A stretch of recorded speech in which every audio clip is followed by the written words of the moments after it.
ఎవరైనా సరే ఆరోగ్యంగా ఉండాలంటే శుభ్రత పాటించాలి. మరి శుభ్రత కావాలంటే ఎలిం ప్రొడక్ట్స్ వాడాలి. Welcome to I dream media. So జనరల్గా గ్యాస్ట్రిక్ ప్రాబ్లం ఇబ్బంది పెడుతూ ఉంటుంది. అయితే ఈ సమస్యకు ఆయుర్వేద పరంగా చాలా చక్కటి ట్రీట్మెంట్స్ ఉంటాయి. అంతేకాదు మంచి చిట్కాలు కూడా ఉంటాయి. సో దీని గురించిన పూర్తి వివరాలు తెలుసుకుందాం. మనతో పాటు ఉన్నారు ప్రముఖ ఆయుర్వేద వైద్య నిపుణులు డాక్టర్ సుబ్రహ్మణ్యం గారు from Amrutham ayurvedic hospital. Doctor గారు నమస్తే అండి. నమస్తే అండి. డాక్టర్ గారు, అయితే గ్యాస్ట్రిక్ ప్రాబ్లం అనేది చాలా మందిని ఇబ్బంది పెట్టే ప్రాబ్లమే. ఎక్కువగా త్రేన్పులు వస్తూ ఉంటాయని చెప్తూ ఉంటారు, పొట్ట ఉబ్బరంగా ఉందని చెప్తూ ఉంటారు, రకరకాల దీని గురించి చెప్తూ ఉంటారు. అయితే అసలు గ్యాస్ట్రిక్ ప్రాబ్లం గురించి ఆయుర్వేద శాస్త్రం ఏం చెప్తుంది? గ్యాస్ట్రిక్ ప్రాబ్లం ఒక అబద్ధ రోగం అండి. ముందు ఇది ఒకటి బేసిక్గా చాలా తెలుసుకోవాలి ఎవరైనా సరే. రెండోది, ఎప్పుడు గ్యాస్ట్రిక్ ప్రాబ్లం రాదు, తెచ్చుకుంటారు. ఇది రెండో పాయింట్. తెచ్చుకునే సమస్య గ్యాస్ట్రిక్ ప్రాబ్లం. మూడోది బాగా తెలుసుకోవాల్సింది ఏంటంటే, మన యొక్క జీర్ణ వ్యవస్థ మనం బతికున్నంత కాలం పనిచేస్తుంది. అది అందుకోసమే ఉంది. దానికి ఎప్పుడు సమస్య రాదు. దానికి ఏం కావాలో అది ఇవ్వకుండా ఏమి ఇవ్వకూడదో మనం ఇచ్చామనుకోండి, అప్పుడు మనకు ఈ సమస్య తయారవుతుంది. సో ఆహారం ప్రధానంగా ఇక్కడ ఆహారం.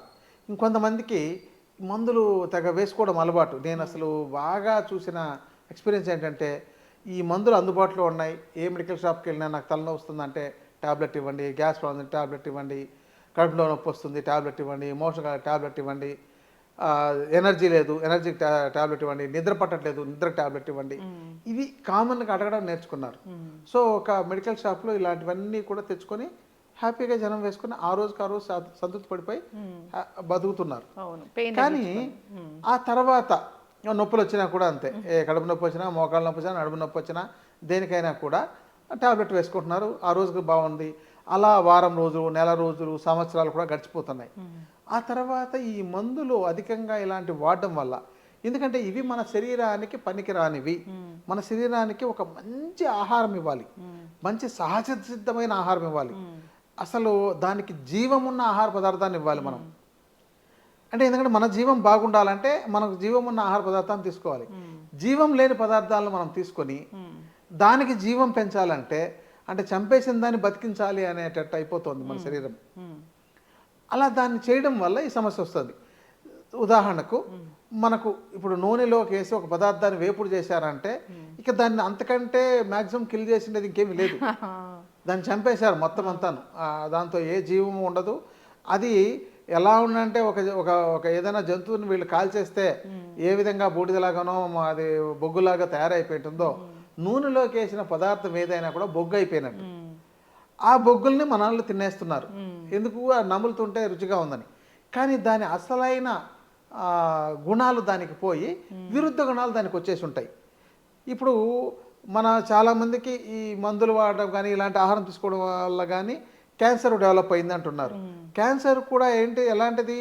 ఈ విరుద్ధమైన పదార్థాలు తీసుకోవడం వల్ల మన శరీరానికి జీవం లేని, జీవం ఉండాల్సిన జీవకణాలకు ఇవ్వాల్సిన ఆహారం సక్రమంగా లేక, అవి సరిగా పనిచేయలేక, మనకు మన జీవకణాలను చంపేసే కణాలు ఏవైతే ఉన్నాయో వాటికి తగిన శక్తి చేరి అవి పెద్దవైపోతున్నాయి. అందువల్లే క్యాన్సర్లు వస్తున్నాయి. క్యాన్సర్ ఈరోజు ఒక అమెరికాలో 40% మందికి, 140% మందికి క్యాన్సర్లు ఉన్నాయని, మన దేశంలో ఇప్పుడు చాలా 60 ఏళ్ళు దాటిన వాళ్ళలో 20 నుంచి 30% మంది క్యాన్సర్లు వచ్చేస్తున్నాయని అంటున్నారు. కారణం ఏంటంటే జీవం లేని ఆహార పదార్థాలు తీసుకోవడం. దానివల్లే ఈ గ్యాస్ ట్రబుల్ అనేది కూడా వస్తుంది. అరగకపోవడం, కడుపు ఉబ్బరం, పులిత్రేంపులు రావడం, విరేచనం సరిగ్గా కాలేకపోవడం, ఇవన్నీ కూడా ఈ పొట్టకు సంబంధించిన సమస్యలే. దీని ద్వారానే వస్తుంది. దీనికి ప్రధానమైన కారణం ఆహారము, జీవన విధానం. ఆహారంలో ఎలాంటి ఆహారం తీసుకోవాలి? మీరు ఆహారం తీసుకున్నది బాగా నమలాలి. అంటే ముందు తినే ముందే మీరు బాగా ఉడికించి ఉండాలి, పిసకాలి, నమలాలి, తినేటప్పుడు నీళ్లు తాగకూడదు, ఇవి చేయాలి. ఇంతకు ముందు తిన్న ఆహారం పూర్తిగా అరిగిపోయిన తర్వాతనే మళ్ళీ ఆహారం తీసుకోవాలి. ఈ విధానం లేకుండా మధ్యలోనే ఏదో ఆహారాన్ని ఇవ్వడం, ఇక మన జీర్ణ వ్యవస్థలోని జీర్ణరసాలన్నీ, ఆ ఎంజైమ్స్ అన్నీ కూడా వాటర్ సాల్యుబుల్గా ఉంటాయి, అంటే నీళ్ళలో కలిసిపోయే లాంటివి ఉంటాయి. అందుకని మనకు నీళ్ళలో ఉడికించిన పదార్థాలు ఇలాంటివి తీసుకుంటే బాగుంటుంది. అదే మనం నూనెలో వేసి దేవిని తీసుకున్నప్పుడు అది ఆ పదార్థం ఆ యొక్క జీర్ణ పదార్థాలు ఎంజైమ్స్తో కలవదు. దానివల్ల ఏంటంటే అది కుళ్ళిపోయిన తర్వాత దాంతో గ్యాసెస్ రిలీజ్ అయ్యి అప్పుడు అది జీర్ణం అవ్వాల్సి వస్తుంది. అంటే చెడిపోయిన తర్వాత మన ఆహారం జీర్ణం అవడం వల్ల మనకు రోగాలు తయారవుతున్నాయి. కాబట్టి బాగా ఉడికిన పదార్థాన్ని తీసుకోవాలి. సహజ సిద్ధంగా తీసుకునే కొన్ని ఉంటాయి. ఇప్పుడు కీర ఉంది, క్యారెట్ ఉంది, అవి నేచురల్గా మనం పచ్చివే తినొచ్చు. నేచురల్గా ఎలా తినగలిగే అవకాశాలు ఉన్నాయో వాటిని అలాగే తినాలి. గింజలు లాంటివి ఉడికించుకొని తినాలి. ఈ యొక్క మాంసాహారం లాంటివి తినేవాళ్ళు కూడా దాన్ని సరిగా ఉడికించి ఎప్పుడైనా కొద్ది మోతాదులో తీసుకోవాలి. ఇక ఇప్పుడు మనకు ఓ ఫంక్షన్లోకి వెళ్తే మనకు ఒక 20-30 రకాలు ఉంటే దాన్నంతా ఒక కలగూర గంపలాగా కుర్తిలోకి పోసినట్టు మొత్తం పోసేస్తున్నారు. అట్లా తినకూడదు. అలా తినడం వల్ల ఏమైతుందంటే మీకు ఏ పదార్థాన్ని జీర్ణం చేయడానికి దానికి తగిన జీర్ణరసాలని శరీరం ప్రత్యేకంగా ఉత్పత్తి చేయాలి. ఇక్కడ ఏమవుతుందంటే ఒకే పదార్థం ఇచ్చారనుకోండి, దానికి తగిన పదార్థాన్ని మాత్రమే జీర్ణం చేసే దాన్ని ఉత్పత్తి చేసి దాన్ని జీర్ణం చేస్తుంది. ఈ మిక్స్డ్ ఫుడ్ ఉన్నప్పుడు మనం ఏదైనా మిక్స్ చేసేసిన ఒక 10 రకాల గింజలు మిక్స్ చేసామనుకోండి, దాన్ని విడదీయాలంటే ఎంత సమస్య అవుతుంది. దాన్ని మళ్ళీ ఒక్కొక్క దాన్ని విడదీయాలంటే అలాగే మన శరీరము ఈ 10 రకాల పదార్థాలు శరీరానికి అందించినప్పుడు దాన్ని మొత్తం జీర్ణం చేయడానికి రకరకాల పదార్థాలని అంటే రకరకాల ఎంజైమ్స్ని రిలీజ్ చేసి వాటన్నింటినీ జీర్ణం చేయాలి. కొన్ని జీర్ణం అవుతాయి, కొన్ని సరిగా జీర్ణం కావు. దానివల్ల వీళ్ళకు గ్యాస్ సమస్య. అంటే ఎప్పుడైతే సక్రమంగా జీర్ణం కాలేదో 4 గంటల తర్వాత అది కుళ్ళిపోవడం మొదలవుతుంది, డీకంపోజ్ అవుతుంది. ఆ కుళ్ళిపోయినప్పుడు మనకు దాంతో నుంచి గ్యాసెస్ రిలీజ్ అవుతాయి. అదే గ్యాస్ సమస్య. అందుకని అది త్రేపుల రూపంలో రివర్స్ రావడం, లేదంటే అపాన వాయులాగా పోవడం, లేదంటే కడుపులో నిండిపోయి పొట్టంతా ఉబ్బరంగా తయారవడం, తర్వాత ఇది మన పై భాగానికి ప్రయాణం చేస్తుంటే చెస్ట్ భాగంలో పెయిన్ రావడం, తర్వాత తలనొప్పి రావడం. దీనికని తలనొప్పికి టాబ్లెట్ వేస్తారు. అసలు కారణం తలనొప్పి ఎందుకు వచ్చిందో వేయట్లేదు, అది చూడట్లేదు. చెస్ట్ భాగంలో పెయిన్ వస్తే అది గ్యాస్ సమస్య వల్ల వచ్చిందేమో అనేది కానీ గుర్తించట్లేదు. కానీ చాలామంది వెళ్ళి ఒక హార్ట్ ప్రాబ్లమ్స్ ఏమో అని హార్ట్ టెస్టులు చేయించుకుంటున్నారు. సో దీనివల్ల ఏమవుతుందంటే వీళ్ళు ఒక్కొక్కసారి వీళ్ళు చేసుకున్న టెస్ట్కు లేకపోతే ఆ పెయిన్ కిల్లర్స్ లాంటివి వాడడం, మూలానికి చికిత్స చేసుకోకపోవడం, ఇలాంటి వాటి వల్ల తర్వాత ఇవన్నీ క్రానిక్గా తయారైపోతున్నాయి. కాబట్టి గ్యాస్ ట్రబుల్ అనేది లేదు, గ్యాస్ ట్రబుల్ రాదు. దానికి ఏం కావాలో అది ఇవ్వాలి, దానికి ఏమి ఇవ్వకూడదో అది ఇవ్వకూడదు. ఈ 4 పాయింట్లు మరి చాలా చక్కగా తెలుసుకోవాలి. రెమెడీస్ అంటే రెమెడీస్ వచ్చేసరికి మనకు చాలా ఉన్నాయండి. మన ఇంట్లో ఉంది. గ్యాస్ ట్రబుల్కి మనం పెద్ద మందులు వాడుకోవాల్సిన అవసరం ఉండదు.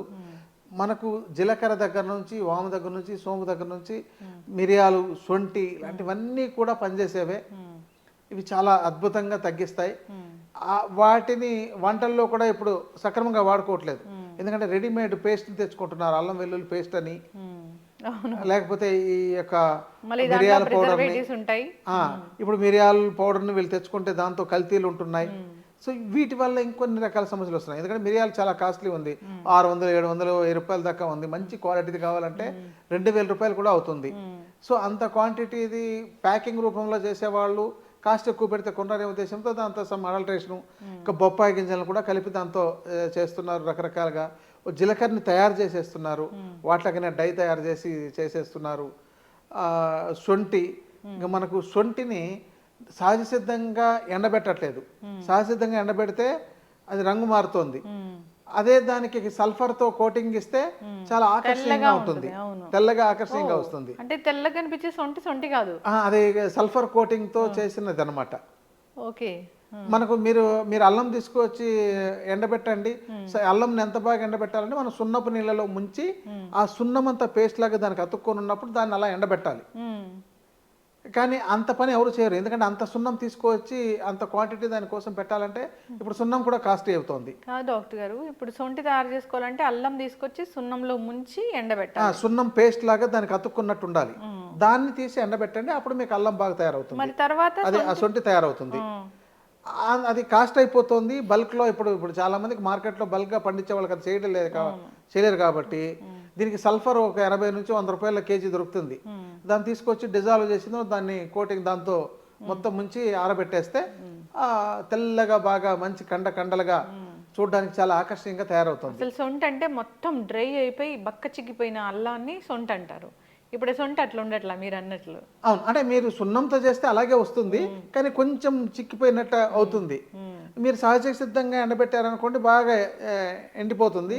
ఇలా దాన్ని ఏమంటారంటే కుంచిపోయినట్టు తయారైపోతుంది. కానీ ఇప్పుడు చూడండి మనకు పంజా ఇట్లా ఇట్లా అరచేతి ఎలా ఉందో ఇట్లా ఉన్నట్టు వస్తుంది. ఇదన్నీ సల్ఫర్ కోటింగ్తో చేస్తున్నది. ఇప్పుడు సల్ఫర్ 1 కిలో తీసుకుంటే 1 టన్ను దానికి చేయొచ్చు. కానీ సల్ఫర్ డేంజర్ మనకు. అది డైరెక్ట్గా దాని మీద కోటింగ్ ఉంటుంది, దాన్నే డైరెక్ట్గా తింటున్నారు. ఇప్పుడు ఈ ఆర్టిఫిషియల్ కలర్స్ కలిపినవి ఇలాంటి కెమికల్ బేస్డ్ తీసుకుంటే పొట్ట పాడవకి ఏమవుతుంది? మీరు అన్నట్లు గ్యాస్ట్రిక్ ఇష్యూస్ అనేవి వస్తూ ఉంటాయి. అవును, ఇవన్నీ వస్తాయి. మన ఆహారం, అందుకని ఆహారమే ప్రధానం. వీళ్ళు సరిగా ఉడికిన దాన్ని మంచి ఆహారం సహజసిద్ధంగా, ఇప్పుడు ఆకుకూరలను కూడా మీకు ఆకర్షణ కనపడడానికి దాని కలర్లో వేసి ముంచి తీసి పెడుతున్నారు. అప్పుడు మీరు వెళ్తే మార్కెట్లో ఆకర్షణ కనబడుతుంది. అవును. అయితే ఇప్పుడు ఈ గ్యాస్ట్రిక్ ప్రాబ్లం తగ్గించుకోవడానికి ఏదైనా ఒక రెమెడీ, ఏదైనా ఒక చిట్కా ఉంది అంటే? రెమెడీ అంటే ఏం లేదండి, మంచి జీలకర్ర తెచ్చుకోండి, మంచి సోంపు తెచ్చుకోండి, మంచి వాము తెచ్చుకోండి. ఈ మూడింటిని దోరగా వేయించుకొని పౌడర్ చేసి మిక్సీలో వేసి చూర్ణం చేసి దానికి కొద్దిగా బెల్లం కానీ లేదంటే పటిక బెల్లం తీసుకొని వీళ్ళు ఎంత మోతాదులో ఈ మూడింటిని సమాన మోతాదులో తీసుకోవాలి. మిరియాలు జీలకర్ర, సోంపు, వాము. ఇంకా కొంచెం టేస్టీగా ఉండాలంటే మిరియాలు ఒక 25 గ్రాములు కలుపుకోవచ్చు, శొంఠి ఒక 50 గ్రాములు కలపవచ్చు. ఈ 5 చాలండి. ఇంకా మంచి గుమగుమలాడాలంటే మనకు ఇంగువ ఉంటుంది కదా, అది ఒక 10 గ్రాములు కలుపుకున్నా కూడా మంచి స్మెల్ ఉంటుంది. అది కొంతమందికి ఆ స్మెల్ పడదని అంటారు, అలాంటి వాళ్ళు దాన్ని అవాయిడ్ చేసుకోవచ్చు. వీటిని ఈ 5 ఐటమ్స్ని తగిన విధంగా వేయించి మిక్సీలోకి వేసి పౌడర్ చేసేసి ఈ మోతాదు మొత్తం ఎంత అయిందో, అంటే 300 గ్రాములు తయారైంది అనుకోండి, పటిక బెల్లం దానికి ఇంకొక 300 గ్రాములు పొడి చేసి కలిపేస్తే మొత్తం టేస్టీగా ఉంటుంది, మనం చప్పరించవచ్చు అనమాట. ఇంకా ఒకవేళ వీళ్ళకు నేను ఇందాక చెప్పినట్టు ఇంగువ పడకపోయినట్లయితే, స్మెల్ పడకపోతే ఇలాచీ కలుపుకోవచ్చు. ఇలాచీ ఏం చేయాలంటే ఒలిచేసి మొత్తం దాన్ని గింజలు మాత్రం తీసుకోవాలి. అది బద్ధకమై చాలా మంది పొట్టుతోనే అట్లాగే వేసేద్దామని వేస్తారు. పొట్టు వేయకూడదండి, గింజలు వాడకూడదు, గింజలే తీసుకోవాలి. అది కానీ దాంతో ఫ్లేవర్ ఉంది, స్మెల్ ఉంది. ఇప్పుడు టీలో వేస్తుంటారు, అట్లాగే కొట్టి వేసేస్తుంటారు, చాలా చోట్ల మనం చూస్తాం. అలా కాకుండా ఇలా ఫ్లేవర్గా వేసుకోవచ్చు. ఇది ఇలా తయారు చేసి డబ్బాలో పెట్టుకుని రోజు ఉదయం, మధ్యాహ్నం, సాయంత్రం 1 చెంచా 2 చెంచాల దాకా, అంటే ఒక్కో పూటకు 2 చెంచాలు చప్పరించవచ్చు, అంటే 3 పూటలు. నా దగ్గరకి ఈ ఎపిసోడ్ ఈ చిట్కా మాత్రం నేను చాలా ఎపిసోడ్లో చెప్పినా, చాలా మంది అదొక్కదాంతోనే మా ప్రాబ్లం పోయిందండి, నేను రోజు మందులు వేసుకునేవాడిని, అది లేకుండా పోయింది, నాకు కొంతమంది ఆ ప్యాన్ 40 వేస్తే కానీ నాకు బాగుండేది కాదు, అలాంటి సమస్య లేకుండా పోయింది అని ఇలా చెప్పిన వాళ్ళు నాకు కొన్ని వేల మంది ఉన్నారు. ఇప్పుడు ఎక్కడైనా ఏ ఫంక్షన్కి వెళ్ళినా, ఏ మీటింగ్లకు వెళ్ళినా, ఎక్కడైనా సరే మీరు యూట్యూబ్లో వస్తారు కదా, లేకపోతే మీరు వీడియోలు చేస్తుంటారు కానీ గుర్తుపట్టి మీరు చెప్పింది మేము చేసాం, అది చాలా బాగా పనిచేసింది అని చెప్పిన వాళ్ళు చాలామంది ఉన్నారు. ఈ ఒక్కటి చాలండి దీనికి. ఎవరికైతే ఇంకా దీంతో కొంతమంది కడుపులో మంట వస్తుంటుంది, వాళ్ళకి ఏంటంటే లోపల అల్సర్స్ తయారైపోయి ఉంటాయి. అలాంటి వాళ్ళు రోజు ఉదయం లేవగానే మంచి ఆవు నెయ్యిని కొంచెం గోరువెచ్చగా చేసి, అంటే దాన్ని కరిగించి, ఎప్పుడు అది గడ్డకట్టిపోతుంది కదా, కరిగించి ఒక 2 చెంచాలు ఉదయం పరగడుపున అలాగే స్పూన్తో తాగేసి కొంచెం వేడి నీళ్ళు తాగాలి. 1 గంట పాటు ఏమీ తీసుకోకూడదు. ఇలా చేస్తూ తర్వాత ఈ చూర్ణాన్ని చప్పరించడం. మిగతా మామూలు ఆహారంలో ఈ సమస్యతో బాధపడుతుండే వాళ్ళు బాగా సాఫ్ట్గా ఉండే ఆహారాన్ని తీసుకోవడం, బాగా ఉడికిందని కొంచెం మజ్జిగ కలిపి ఇలాంటివి తీసుకోవడం, కారం ఎక్కువగా తీసుకోకుండా ఉండడం, మసాలాలు ఎక్కువగా తీసుకోకుండా ఉండడం, ఈ యొక్క వేపులు తీసుకోకుండా ఉండడం, ఇలా చేసినట్లయితే లైఫ్ స్టైల్ చేంజెస్ చేసుకోవాలి, ఆహార నియమాలు పాటించాలి, చెప్పిన చిట్కాలు పాటిస్తే అసలు గ్యాస్ ట్రబుల్ రాదు. గ్యాస్ ట్రబుల్ ఒక అబద్ధ రోగం అనేది వాళ్ళే నిరూపణ చేసుకోగలరు. మరి బాగా గ్యాస్ట్రిక్ ప్రాబ్లం వస్తుంది, పుండ్లు పడిపోయే పొట్టలో అన్నప్పుడు ఇక దీంతో ఇతర సమస్యలు కూడా కొంతమందికి వచ్చి ఉంటాయి. మలబద్ధకము, తర్వాత పైల్స్ లాంటివి రావడము, ఇలాంటివన్నీ కూడా వచ్చి ఉంటాయి. ఇలాంటి వాళ్ళు వైద్యుల పర్యవేక్షణలో చికిత్స తీసుకోవాలండి. మంచి ఆయుర్వేద వైద్యుల పర్యవేక్షణలో తీసుకున్నట్లయితే ఈ సమస్యను చాలా బాగా పరిష్కరించవచ్చు. చక్కటి ఇన్ఫర్మేషన్ డాక్టర్ గారు. అంటే మీరు చెప్పిన రెమెడీ చాలా చక్కగా ఉంది. అన్నీ కూడా ఇంట్లో దొరికేవే. సొంటి దొరుకుతుంది, వాము దొరుకుతుంది, జీలకర్ర దొరుకుతుంది, ఇంకా ఏంటి సోంపు అనగానే అదొక చక్కటి ఫ్లేవర్ ఉంటుంది. సో అంతేకాకుండా మీరు ఇలాచీ కూడా దాంతోపాటు యాడ్ చేసుకోవచ్చు అని చెప్పారు. అంటే జనరల్గా మన వంటిల్లే ఔషధశాల అని చెప్తూ ఉంటారు, వాటిలో ఎన్ని రకాల ఆరోగ్య ప్రయోజనాలు ఉంటాయి అనేది ఇంకా తెలియని విషయమే మనందరికీ. అదంతా కలిపి తీసుకుంటే కనుక, కొద్దిగా చప్పరిస్తే కనుక దీంతో పాటు అనేక రకాల అనారోగ్య సమస్యలు కూడా తొలగిపోతాయేమో. అవునండి, అజీర్ణం సమస్యలు అన్నీ పోతాయి. పిల్లలకు ప్రతి ఇంట్లోనూ చేసి డైనింగ్ టేబుల్ మీద పెట్టుకోవాల్సిందేనండి. ఇది పిల్లలు కూడా రోజు వాళ్ళకి ముందు ఇది కొంచెం చప్పరించు తర్వాత అన్నం తిన అంటే వాళ్ళు తిన్న ఆహారం కూడా బాగా జీర్ణం అవుతుంది. ఇది ఎవరు తినాలి అని మళ్ళీ దీనికి చాలా మంది ప్రశ్న, పిల్లలు తినొచ్చా, పెద్దవాళ్ళు తినొచ్చా, షుగర్ ఉండే వాళ్ళు తినొచ్చు. షుగర్ ఉండే వాళ్ళు అంటే ఈ పటిక బెల్లం అనేది కలుపుకుండా డైరెక్ట్గా తీసుకోవచ్చు. ఇంకా షుగర్ అనే దానికి ఒక చిన్న ఒక హాఫ్ మినిట్ ఇన్ఫర్మేషన్ ఇస్తాను.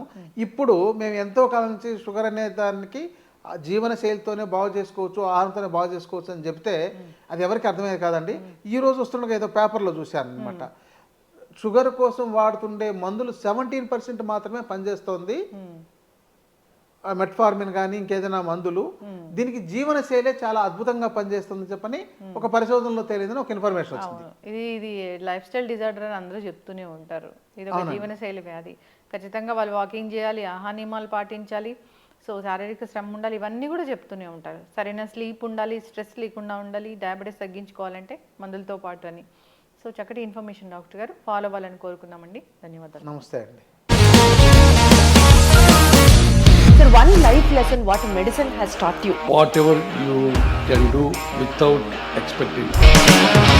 బట్ ఐ రియలీ బిలీవ్ మన పాజిటివ్ యాటిట్యూడ్ ఉంటేనే మనం ఏదైనా సాధించగలం. గట్ని మనం కరెక్ట్ గా డీల్ చేసినట్లయితే అది మనకి పాజిటివ్ హార్మోన్స్ ని రిలీజ్ చేస్తుంది. షుగర్ వచ్చిన వాళ్ళ పరిస్థితి ఏంటి? పొట్ట దగ్గర పెరిగితే దాన్ని ఆండ్రాయిడ్ అంటారు, ఆండ్రాయిడ్ ఫోన్ కదా. అసలు థాట్స్ ఎందుకు వస్తాయి? బ్రెయిన్ డెడ్ అంటే దానికి ప్రపంచం అంతా కూడా కొన్ని నిర్దిష్టమైనటువంటి లక్షణాలు ఉంటాయి. మానసికంగా ధైర్యంగా ఉంటే క్యాన్సర్ జయించవచ్చు. You are a doctor for a cause sir, అంతే. వాళ్ళకి వచ్చిన ఆదాయం కాకుండా ఫ్రీ సర్వీస్ ఎంతమందికో చేస్తుంది.